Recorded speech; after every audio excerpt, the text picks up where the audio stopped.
Bismillahirrahmanirrahim. Uhayyikum bitahiyatil Islam. Tahiyat ahlul jannah mubarakah min indillah. Assalamualaikum warahmatullahi wabarakatuh. Waalaikumsalam warahmatullahi wabarakatuh.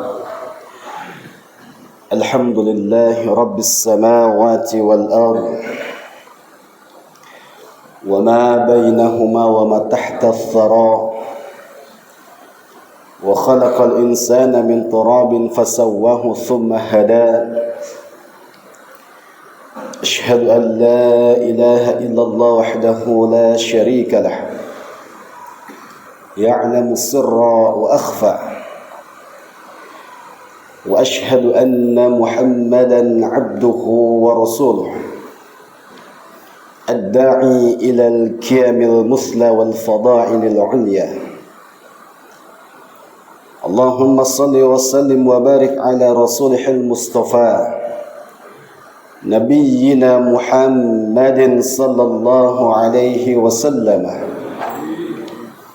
له الوسيلة والفضيلة والشفاعة العظمى وعلى آله وصحبه ومن تبعهم بإحسان إلى يوم تجزى كل نفس بما تسعى أما بعد أيها الحاضرون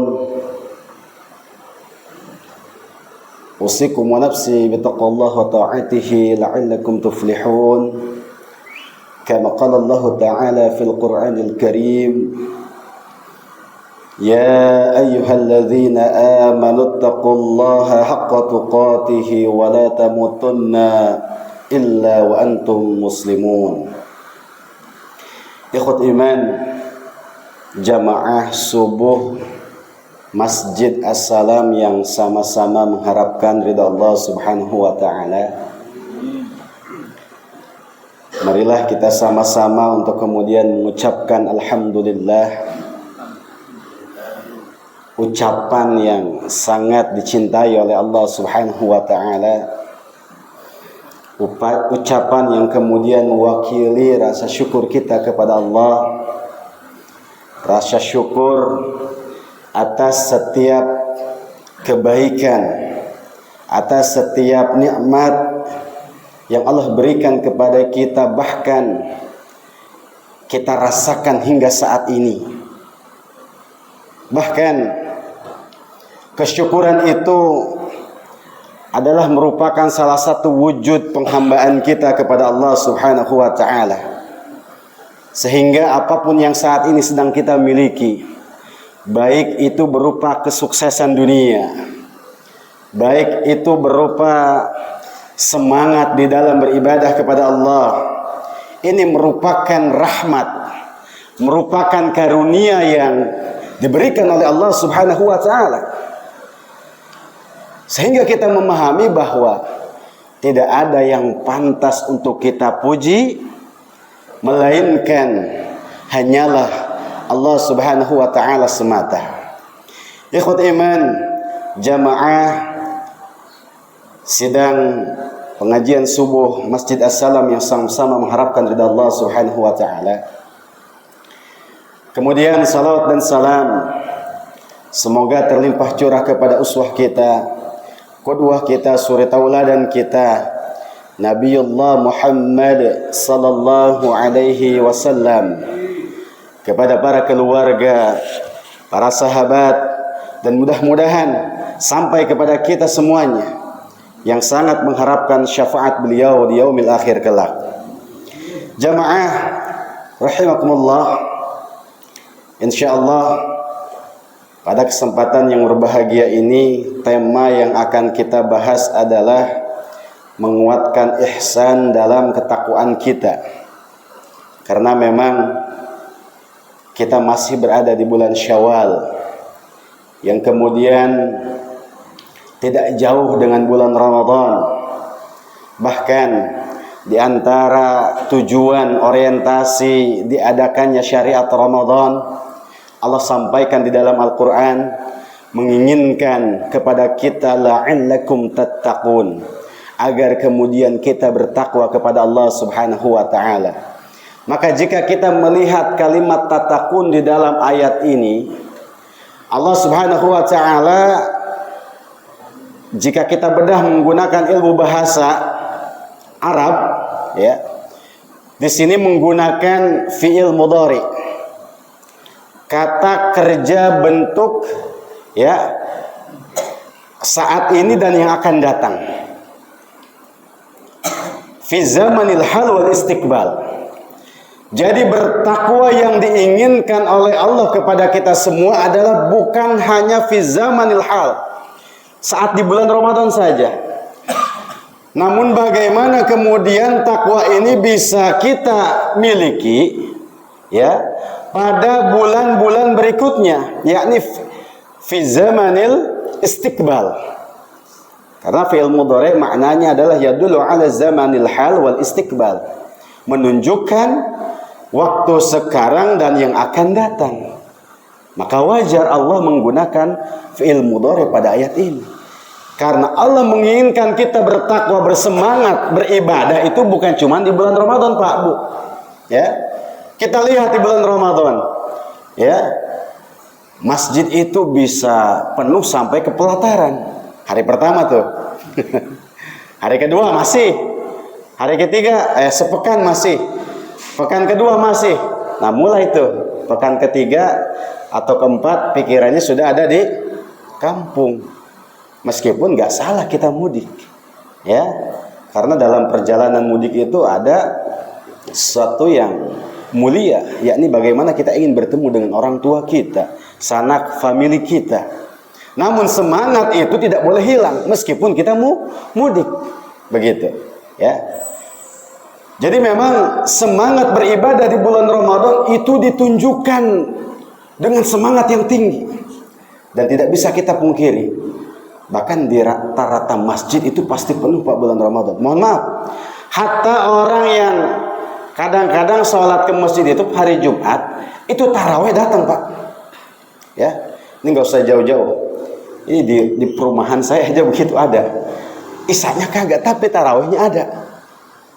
Saking barangkali di situ dia menginginkan ibadah qiyam Ramadan meskipun salah, ya. Karena yang harus didatangi itu sholat wajibnya, bukan sholat sunat tarawehnya, ya. Tapi nggak tahu nih di Masjid As-Salam begitu nggak? Kayaknya penuhnya sama dengan sholat biasa, ya.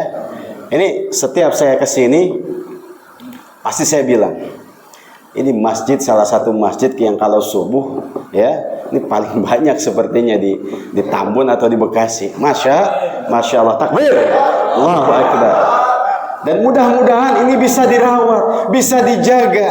Nah, untuk bisa menjaga itu, ya, kita bisa menjaganya diantaranya adalah dengan al-ihsanu ma'allah, berinteraksi dengan Allah, ya, dengan baik, dengan ihsan, ya.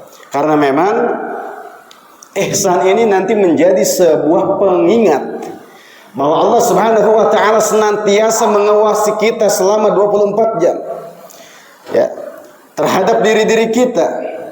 Allah Subhanahu wa taala Maha mengetahui terhadap apa yang sedang saat ini kita pikirkan, apa yang saat ini sedang kita lakukan, bahkan apa yang saat ini sedang ada di benak kita, Allah itu tahu.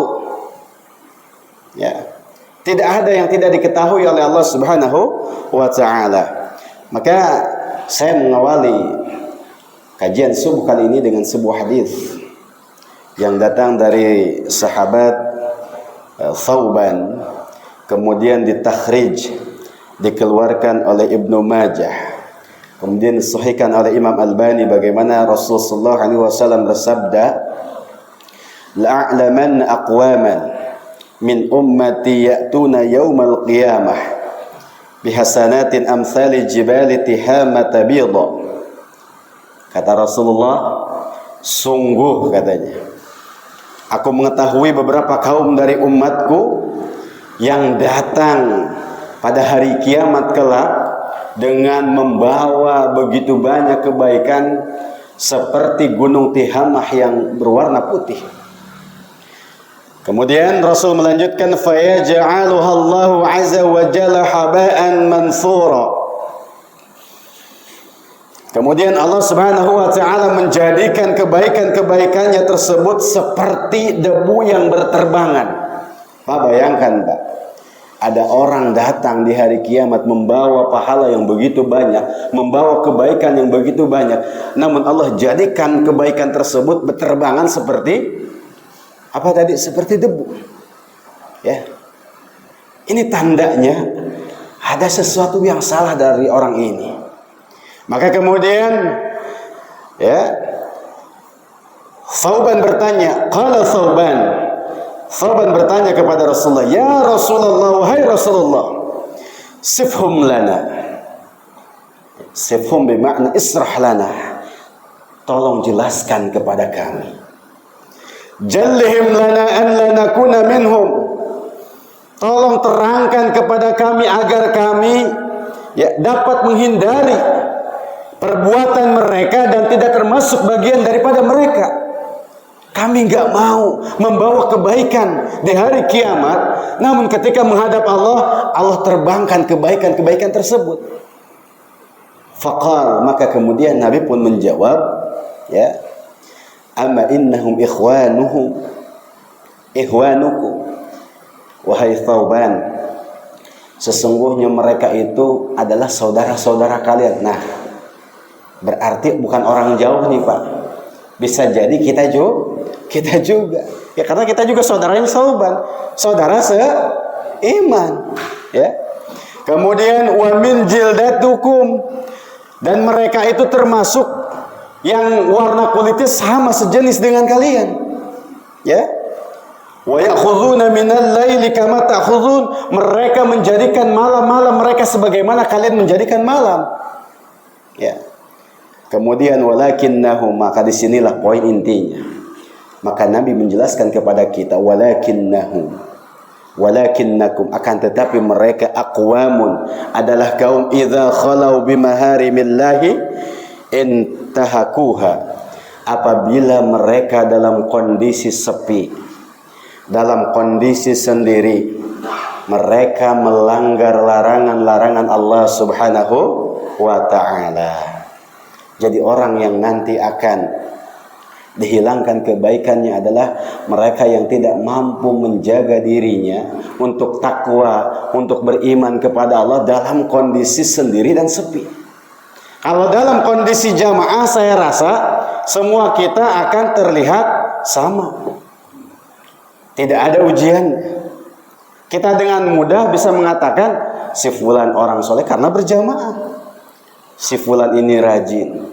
Namun ujian sesungguhnya, Bapak Ibu sekalian, yang perlu kemudian kita fahami adalah bagaimana ketika kondisi kita sendiri. Apakah kita masih tetap melakukan ibadah kepada Allah? Apakah kita tetap menjaga pandangan kita, menjaga hati kita, menjaga seluruh anggota badan kita untuk tidak melakukan hal-hal yang dilarang, dimurkai oleh Allah Subhanahu wa ta'ala?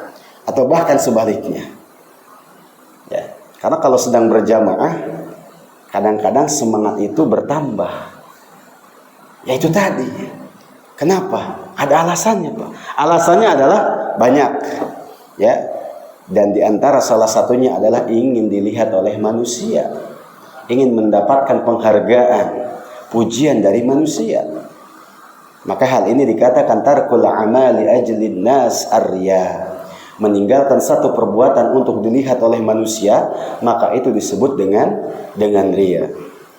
Dan hal ini sulit, Pak, memang. Bukan hanya untuk kita saja, sekelas ulama saja mereka mengkhawatirkan hal tersebut. Bahkan Nabi mengatakan, yang saya takuti dari umatku asyirkul asghar, adalah syirik kecil, fahiya ar-riya. Dia adalah sebuah, ya, keinginan untuk dilihat oleh manusia. Nabi sudah mewanti-wanti kepada kita semua. Dan orang-orang seperti ini kelak, ketika mereka menghadap Allah, Allah akan menjadikan mereka, apa yang mereka bawa itu berterbangan seperti halnya debu. Na'udzubillahi min dzalik, la samahallah wa la qadarallah. Maka Bapak Ibu sekalian yang dirahmati oleh Allah Subhanahu wa taala, berangkat daripada hadis ini kita memahami bahwa Nabi SAW menjelaskan kepada kita bahwa setiap manusia ternyata memiliki potensi untuk melakukan perbuatan jahat. Seorang manusia berpotensi untuk mampu melakukan perbuatan dosa dan kesalahan. Apakah itu dilakukan dengan secara terang-terangan atau bahkan secara tersembunyi? Ya. Saat ini kita hidup di zaman era digital. Ya, segala sesuatunya sudah ada Pak di medsos. Kalau dulu mungkin di zaman bapak-bapak untuk mendapatkan berita, ya kalau tidak melalui radio atau mungkin mendapatkannya melalui koran dan lain sebagainya, sulit mengakses. Ya. Untuk saat ini Pak, televisi sudah ada, bahkan smartphone sudah merajalela, sehingga apapun informasi yang ingin kita dapatkan itu bisa kita temukan, ya. Dan kita temukan memang, ya. Setiap harinya banyak sekali kejadian-kejadian, banyak sekali tindakan-tindakan di luar nalar yang dilakukan oleh manusia, ya. Kita mendengar ada seorang ayah yang kemudian menyetubuhi, melakukan asusila terhadap anaknya. Seorang anak yang memukul atau bahkan membunuh orang tuanya.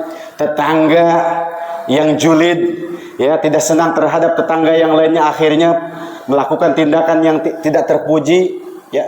Itu terekam. Dan itu disampaikan melalui media sosial.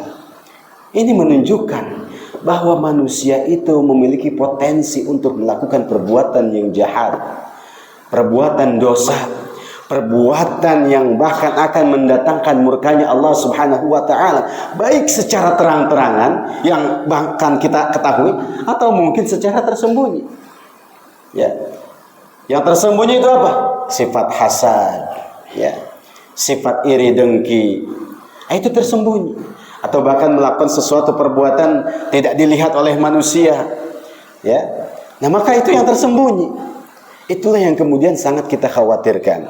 Maka potensi kejahatan itu, ikhwati iman rahimakumullah, bermula dari apa? Dari keimanan yang lemah, dari keimanan yang tidak dilandasi kekuatan beramal, dari keimanan yang tidak diasah untuk kemudian wayazid, bertambah. Karena ketika seorang hamba sudah memiliki keimanan yang lemah, potensi untuk melakukan pelanggaran-pelanggaran itu akan terbuka luas.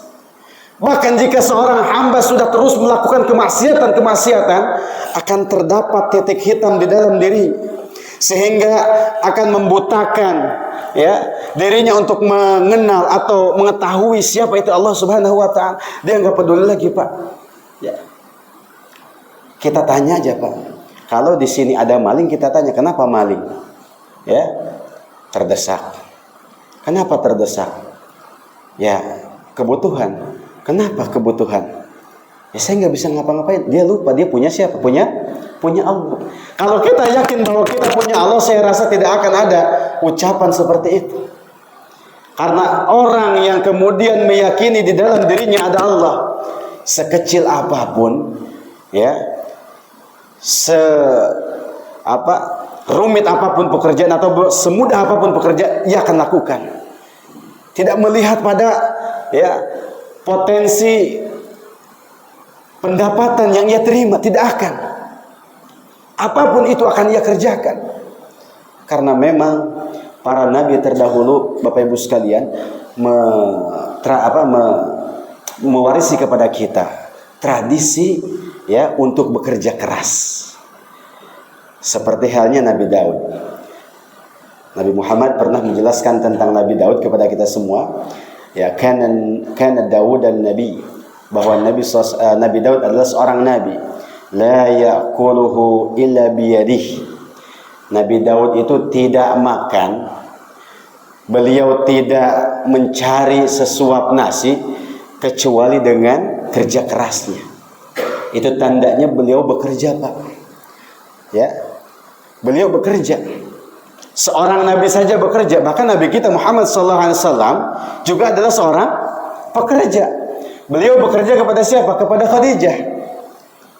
Yang ini kemudian menyebabkan Khadijah cinta kepada Nabi Muhammad, karena ketika bekerja beliau sangat menjaga amanah yang diberikan oleh Khadijah. Ya.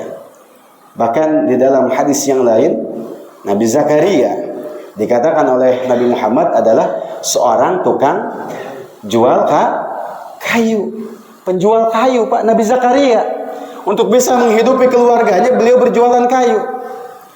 Ini tandanya bahwa kita berusaha menghidupi keluarga kita, ya, tidak melihat apapun pekerjaannya, yang penting halal, maka di sana ada kemuliaan bagi kita semua. Tidak melihat dari besar gajinya, tidak, tinggi jabatannya, tidak. Selama ada usaha yang dilakukan oleh manusia dengan sungguh-sungguh, kemudian ia niatkan hanya ingin mengharap ridha Allah, menafkahi keluarganya, maka di sana terdapat kemuliaan bagi seorang yang berusaha keras tadi, ya, dibanding harus melakukan perbuatan fajir, perbuatan yang kemudian mendatangkan murkanya Allah Subhanahu wa Ta'ala. Maka untuk menguatkan iman yang lemah, yang kurang, diperlukan kesungguhan di dalam bertaubat kepada Allah Subhanahu wa Ta'ala. Diperlukan adanya kesungguhan untuk kita memperbaiki diri kita semua. Di antaranya adalah dengan memperbaiki kualitas amal soleh kita. Nah, dalam hal ini Bapak Ibu sekalian, Rasulullah SAW memberikan resep kepada kita agar kemudian kita mampu memiliki amal soleh yang berkualitas, ya, agar kemudian kita mampu semakin kuat di dalam, ya, meningkatkan kualitas iman dan takwa kita kepada Allah Subhanahu wa Ta'ala. Dan diantaranya adalah beliau ajarkan kepada kita dengan sikap ihsan. Wa ma hiyal ihsan, dan apa itu ihsan? Maka dalam hadis riwayat Imam Al-Bukhari beliau menyampaikan, al-ihsanu huwa, ihsan itu adalah an ta'budallah, kalian beribadah, kamu beribadah kepada Allah, ka'annaka tarahu, seolah-olah kamu itu merasakan Allah itu ada di hadapan kamu. Kamu merasakan bahwa kamu beribadah sedang menghadap Allah.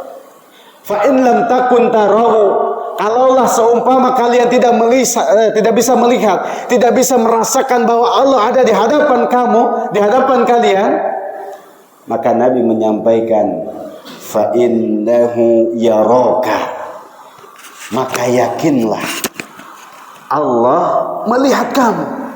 Ini poinnya, Pak. Ya. Poinnya adalah kalau kita tidak bisa merasakan beribadah seolah-olah di hadapan kita ada Allah, yakin, Pak, bahwa Allah itu melihat kita. Apapun yang kita pekerjakan, yang kita lakukan, perbuatan yang kemudian kita lakukan di dunia ini, itu senantiasa diawasi 24 jam oleh Allah Subhanahu wa Ta'ala. Dan itu harus kita yakini. Ya, sebagai apa? Sebagai modal untuk menumbuhkan sikap takwa kita kepada Allah Subhanahu wa Ta'ala. Dan cara inilah yang kemudian Nabi ajarkan kepada para sahabatnya.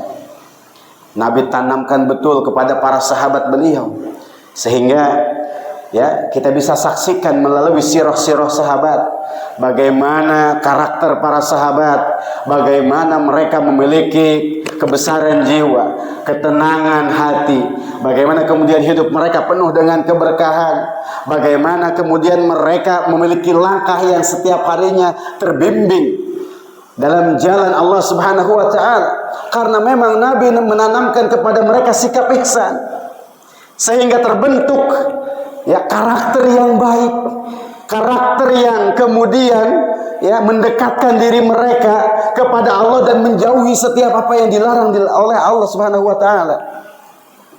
Inilah buah daripada Rasul menanamkan sikap ihsan kepada para sahabat. Ya.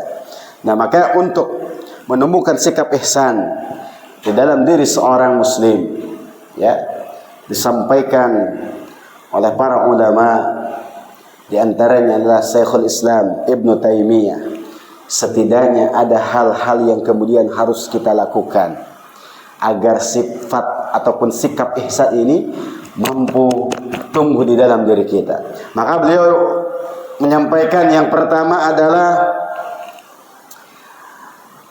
selalu menjaga dan memperbaiki niat kita. Hal yang pertama yang harus kemudian kita miliki untuk menumbuhkan sikap ihsan adalah dengan cara selalu menjaga dan memperbaiki niat. Rasulullah SAW bersabda dalam hadisnya, innamal a'malu binniyat. Sesungguhnya setiap amal itu tergantung niatnya. Setiap perbuatan itu tergantung pada niatnya. Wa innama likulli imri'in ma nawa. Dan seseorang akan mendapatkan balasan dari apa yang ia niatkan. Sebuah hadis yang kemudian Imam Al-Bukhari menempatkan pada halaman pertama kitab beliau di dalam kitab Sahih Bukhari, yang menjelaskan kepada kita bahwa hadis ini begitu vital. Hadis ini begitu berharga bagi seorang muslim. Bahwa untuk menumbuhkan sikap ihsan adalah dibutuhkan niat yang lurus. Niat yang tidak menyimpang. Karena sungguh menjaga niat ini bukan perkara yang mudah, Pak. Sehingga Sufyan Ats-Tsauri beliau sempat mengatakan di dalam kitabnya bahwa tidak ada yang aku khawatirkan di dunia ini kecuali adalah niat. Fa innaha qad taghayyarat. Sungguh karena niat ini kadang-kadang suka berubah, Pak. Yang tadinya, mohon maaf, kadang-kadang kita sudah berniat nih melakukan perbuatan yang baik, tapi di tengah jalan itu berubah. Berubah apa? Terhasut akhirnya melakukan perbuatan yang buruk. Ya. Karena memang menjaga niat itu nggak mudah, Pak. Sehingga perlu untuk kemudian kita perbaharui. Tajdidun niyah. Untuk memperbaharui niat itu perlu, Pak. Bahkan kita yang hadir saat ini, ya, Allah alam, apakah memang niat kita adalah ingin mendapatkan kemuliaan dalam bermajlis atau yang lainnya? Nah, maka kita perbaiki niat kita. Kita hadir di masjid ini niatnya adalah karena ingin mendapatkan ridhonya Allah Subhanahu wa taala, ingin mendapatkan keutamaan dari duduk di dalam sebuah majlis. Bagaimana duduk di dalam sebuah majlis itu mendapatkan keutamaan yang sangat mulia di sisi Allah Subhanahu wa taala. Tidaklah malaikat mencatat bagi seorang yang kemudian duduk dalam satu majelis, melainkan kebaikan yang akan dicatat oleh para malaikat. Dan itulah yang saat ini sedang kita kejar. Selain juga adalah pemahaman-pemahaman tentang ilmu agama yang kafah. Ya. Maka perlu untuk kemudian kita memperbaharui, menjaga niat kita agar tetap dalam koridor ingin mengharapkan ridhonya Allah Subhanahu wa taala. Dan itu bisa kita capai, Bapak Ibu sekalian, manakala kita mampu memahami tentang tujuan hidup kita. Orang yang bisa menjaga niat, bahkan para ulama menyampaikan, orang yang bisa menjaga niat itu adalah mereka yang manakala mampu memahami tentang hakikat tujuan dihidupkannya di dunia. Dan ini modal awal kita, Pak. Apa kira-kira tujuan hidup kita di dunia? Maka Allah sampaikan, wa ma khalaqtul jinna wal insa illa liya'budun.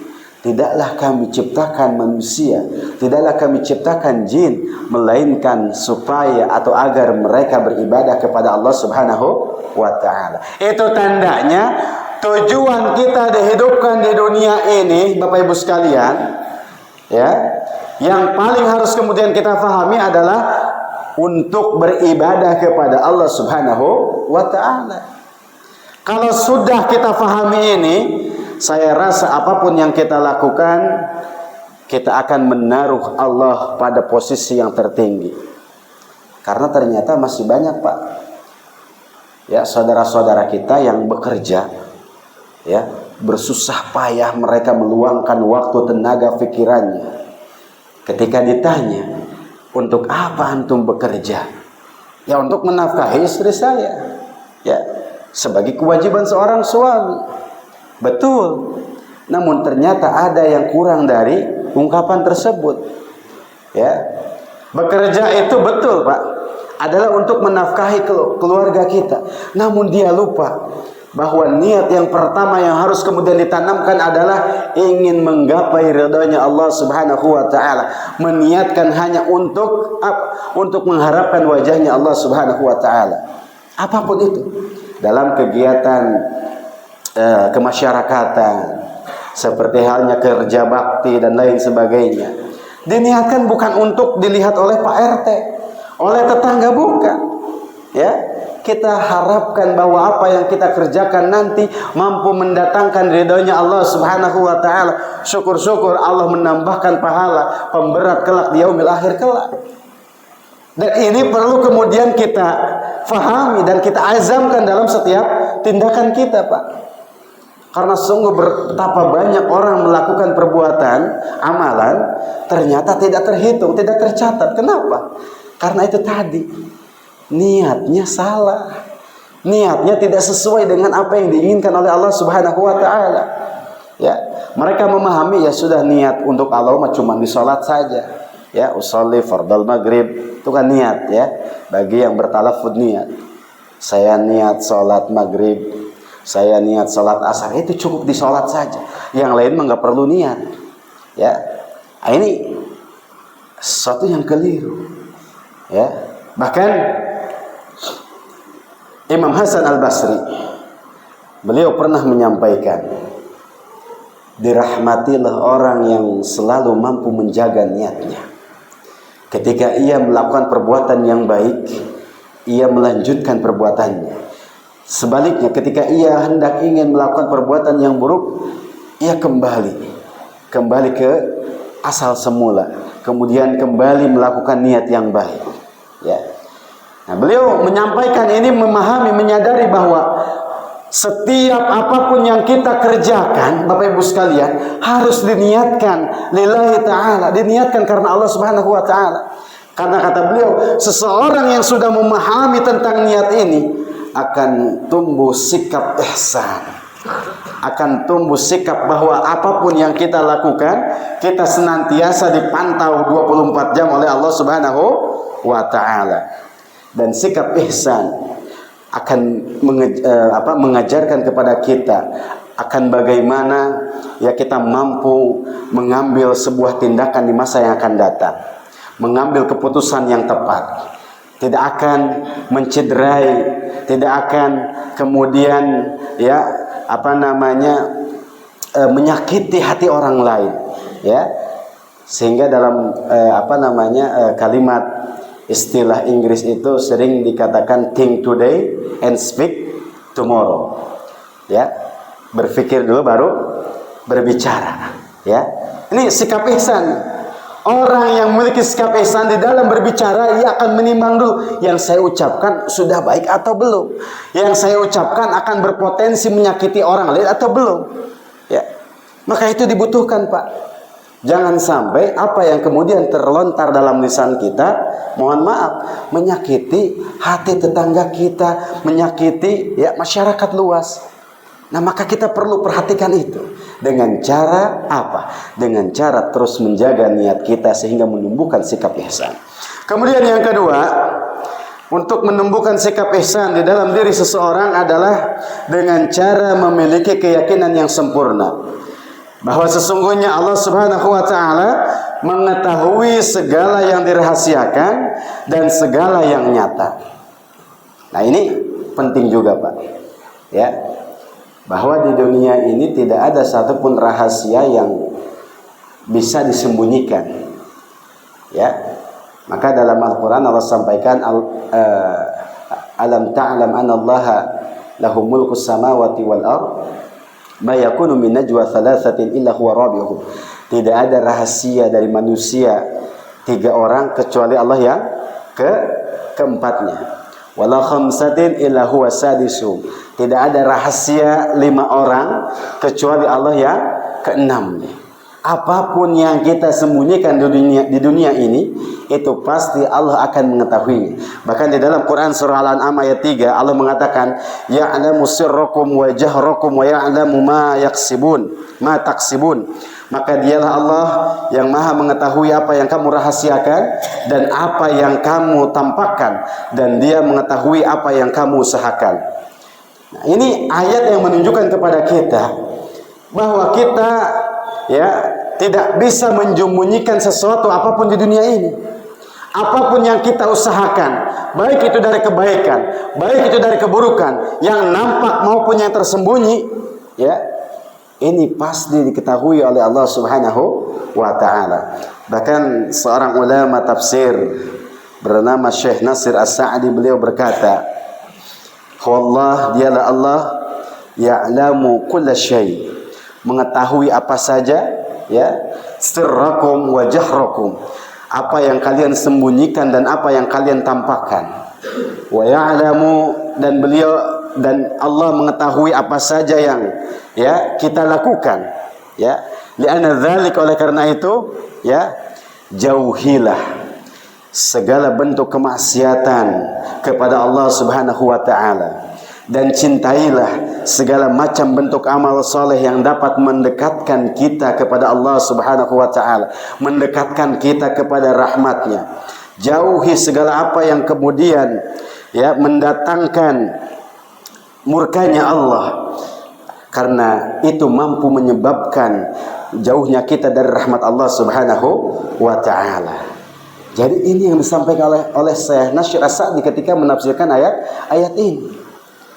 Bahwa ayat ini menjelaskan kepada kita agar kita menjauh dari apa yang dilarang oleh Allah, mendekat dari apa yang kemudian diperintahkan oleh Allah, sehingga dengan hal yang seperti itu kita akan mampu mendapatkan rahmatnya Allah dan menjauhi apa yang kemudian akan menurunkan murkanya Allah Subhanahu wa taala. Ikhwatul iman jamaah, sedang salat subuh yang sama-sama mengharapkan ridha Allah Subhanahu wa taala. Kemudian hal yang ketiga yang harus senantiasa dimiliki oleh seorang hamba agar kemudian mampu menumbuhkan sikap ihsan di dalam dirinya adalah dengan memiliki keyakinan bahwa Allah Subhanahu wa taala akan menghisab segala amal yang telah dilakukan, meskipun amalan itu kecil, meskipun amalan itu besar. Ini sesuatu yang harus kemudian kita perhatikan. Karena ketika kita meyakini bahwa Allah akan menghisab kita kelak di yaumil akhir, dan kemudian akan membalas dengan balasan terhadap apa yang kita lakukan, ini akan menumbuhkan sikap ihsan kita. Ini akan menjadikan kita seorang hamba ketika beramal, mempertimbangkan apa yang kita lakukan. Karena kita meyakini bahwa kelak di yaumil akhir, apapun yang kita lakukan itu akan senantiasa dibalas oleh Allah Subhanahu wa taala. Apakah itu amalan yang kecil maupun amalan yang besar. Jika yang dilakukannya adalah sebuah dosa, maka Allah akan balas dengan azabnya. Namun apabila yang dilakukannya adalah sebuah amal saleh, maka Allah akan balas dengan ganjaran pahala. Hal ini yang kemudian kita fahami dari ayat yang difirmankan oleh Allah dalam Quran surah Luqman ayat 16. Bagaimana Allah kisahkan tentang Luqman yang kemudian berinteraksi dengan anaknya. Ya bunayya, wahai anakku. Jadi Luqman bertanya kepada anaknya, innaha intakum mithqala habbatin min khardalin fatakun fi sakhratin aw fis samawati aw fil ard ya'ti bihallah innallaha latifun khabir. Jadi Luqman berkata kepada anaknya, hai putraku, sesungguhnya jika ada sesuatu perbuatan sebesar biji sawi dan berada dalam batu atau berada dalam langit atau berada di dalam bumi, niscaya Allah akan mendatangkan membalasnya dengan apa yang diperbuat. Sesungguhnya Allah maha halus, maha lembut, dan lagi Maha mengetahuinya. Nah, maka Syekh Nasir As-Sa'di di dalam tafsirnya beliau berkata, al-maqsud min hadhihi al-ayah, ay al-maqsuda min hadhihi al-ayah, maksud dari ayat ini adalah at-targhib lil muslimin, yakni dorongan bagi setiap muslim, li ayyakun atau li ayyaqin, agar kemudian mereka meyakini annallaha, sesungguhnya Allah Subhanahu wa taala senantiasa mengawasi mereka, ya, wali anna dzalik, dan dengan hal itu ta'atu lillah, hendaklah mereka taat kepada Allah Subhanahu wa taala, ya, aina makan, dimanapun mereka berada dalam kondisi apapun. Thumma, kemudian menjauhi setiap apa yang dilarang oleh Allah Subhanahu wa taala, baik itu secara sedikit maupun banyak. Nah, maka ayat ini ikhwafil rahimani wa rahimakumullah menjelaskan kepada kita bahwa apa yang kemudian kita lakukan, kita meyakini bahwa akan ada yaumul hisab. Meskipun kadang-kadang orang yang liberal, Pak, orang-orang yang sekuler itu senantiasa melawan dengan cara apa? Saya sudah capek melakukan sholat, saya sudah capek, ya, melakukan ibadah-ibadah, saya sudah berbuat baik, saya sudah berpuasa selama bulan Ramadan 30 hari full, tapi kok nggak ada tuh balasan dari Allah. Mana balasan dari Allah? Ya, jadi kadang-kadang orang liberal itu mikirnya pengen balasannya itu yang instan, ya Pak ya. Pahala tuh harus nyata, ada di hadapannya. Dan dia lupa bahwa ajrun, pahala itu adalah perkara yang goib. Perkara yang goib itu tidak bisa diindra dengan apa? Dengan panca indera kita, nggak bisa. Ya, sesuatu yang memang harus kita yakini, kita yakin dengan pahala akan Allah berikan kapan? Nanti dia yaumil akhir kelak. Ya. Wa allaisa lil insani illa ma sa'a thumma yujzahul jazaa'al awfa. Ya, nanti Allah akan, ya, datang kepada kalian, memperlihatkan setiap apa yang kalian lakukan, dan Allah akan membalas sesuai dengan apa yang kalian kerjakan di dunia. Hal jazaa'ul ihsan illa al ihsan, maka kebaikan yang dilakukan di dunia maka Allah akan balas dengan kebaikan. Sebaliknya, keburukan dosa yang kita lakukan akan dibalas dengan keburukan pula oleh Allah Subhanahu wa taala. Maka dengan memahami hal ini, ya, ini akan menumbuhkan sikap ihsan kita kepada Allah Subhanahu wa taala. Baik, maka itulah 3 hal yang kemudian harus kita perhatikan. Ini masih ada waktu tidak ya? Masih. Ada 2 lagi soalnya. Kita tambah 2 lagi Pak ya. Nah, maka yang keempat, Insyaallah mudah-mudahan nggak sampai pas jam 6. Kita suruk lah ya, suruk Pak ya. Insyaallah. Semangat, Masya Allah. Jadi sayanya juga semangat Pak. Yang keempat adalah dengan cara menghindari dosa dan kemaksiatan. Ya. Kenapa dengan menghindari dosa dan kemaksiatan? Karena sungguh pengaruh dosa itu Bapak Ibu sekalian sangat kuat. Sangat kuat untuk menghalangi kita, menghalangi seseorang dari kemampuan berihsan kepada Allah Subhanahu wa taala. Bahkan dalam hadis yang masyhur, Nabi sallallahu alaihi wasallam menyampaikan kepada kita, bila ada seorang mukmin yang kemudian mereka, ya, senantiasa melakukan perbuatan dosa, maka akan ada titik hitam di dalam diri mereka, ya. Ketika ia bertobat, titik hitam itu akan apa? Akan menghilang. Ketika ia menambah kemaksiatan kepada Allah Subhanahu wa taala, titik hitam itu akan semakin bertambah. Kemudian ia akan menjadi ron. Apa itu ron? Kerat hitam. Maka Allah menyampaikan di dalam Al-Qur'an, kalla bal rana ala qulubihim ma kanu yaksibun. Ya, bahwa Allah mengatakan sekali-kali tidak demikian. Sebenarnya apa yang selalu mereka usahakan itu menutupi hati mereka. Jadi titik hitam tadi, ron tadi, akan senantiasa menghalangi kita untuk berihsan kepada Allah Subhanahu wa taala. Ini bahaya Pak. Orang kalau sudah ada ron di dalam tubuhnya, di dalam hatinya, sudah ada titik hitam yang kemudian ya membekas di dalam hatinya, fawallah, demi Allah, dia tidak akan mampu menikmati beribadah kepada Allah. Ia tidak akan mengenal siapa Rabbnya. Dia akan jauh dari rahmatnya Allah Subhanahu wa ta'ala. Karena apa? Karena kemaksiatan yang ia lakukan. Maka na'udzubillahi min dzalik. Ya, mudah-mudahan kita dijauhkan dari ran yang akan menutupi jiwa kita untuk mengetahui siapa Rabb kita. Ya, maka diantara sikap yang harus kita lakukan agar mampu menumbuhkan sikap ihsan adalah dengan menghindari dosa dan dengan kemaksiatan yang ada di hadapan kita bersama. Bahkan Imam Hasan Al-Basri berkata, ya, an-ran, sesungguhnya ran huwa adalah adzanbu, ya, adalah dosa. Dosa yang apa? Dosa yang menumpuk.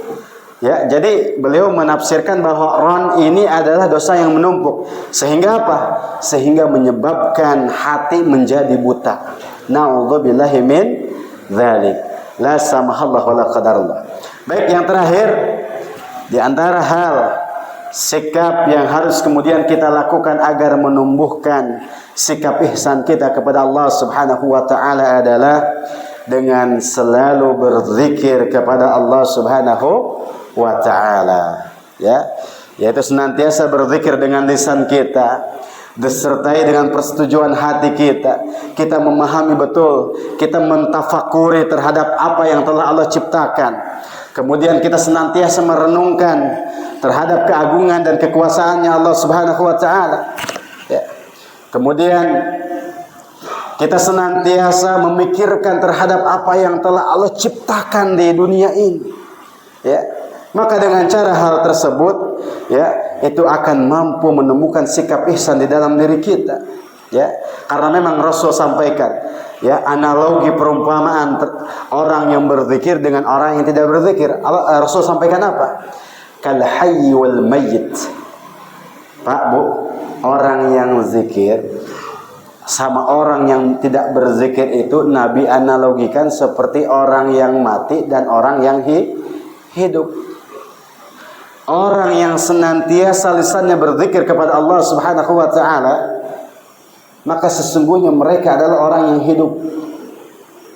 Ya, kita faham hidup itu adalah, ya sudah, bisa berkeliaran di dunia ini. Tapi kehidupan yang sesungguhnya adalah mereka yang senantiasa lisannya berzikir kepada Allah Subhanahu wa ta'ala. Kemudian orang yang tidak berzikir kepada Allah Subhanahu wa ta'ala, sesungguhnya kata Rasulullah, mereka lah orang yang mati. Maksudnya adalah mati hatinya. Hatinya tidak terpaut dengan Allah Subhanahu wa ta'ala. Hatinya sakit, hatinya mati, tidak mau mengenal siapa Rabbnya. Maka untuk menumbuhkan sikap ihsan, mari kita sama-sama senantiasa berzikir kepada Allah, mengingat Allah Subhanahu wa ta'ala di setiap waktu kita. Fadzakir fa inna dzikra tanfa'ul mu'minin. Berzikirlah, ingatlah kepada Allah, karena sesungguhnya berzikir, karena sesungguhnya mengingat Allah itu sungguh bermanfaat bagi orang-orang mukmin. Maka mudah-mudahan kita termasuk di antara orang-orang yang senantiasa berzikir kepada Allah Subhanahu wa ta'ala. Kemudian sebagai penutup pada kajian pada subuh kali ini, kita tutup dengan sabda Nabi Muhammad sallallahu alaihi wasallam, bahwa Rasul sallallahu alaihi wasallam pernah ditanya oleh seorang sahabat, "Ya Rasulullah, wahai Rasulullah, bagaimana cara seseorang dalam membersihkan jiwanya?" Maka kemudian Nabi sallallahu alaihi wasallam menjawab, "Hendaklah ia mengetahui, hendaklah ia menyadari bahwa Allah Subhanahu wa ta'ala senantiasa bersamanya dimanapun ia berada."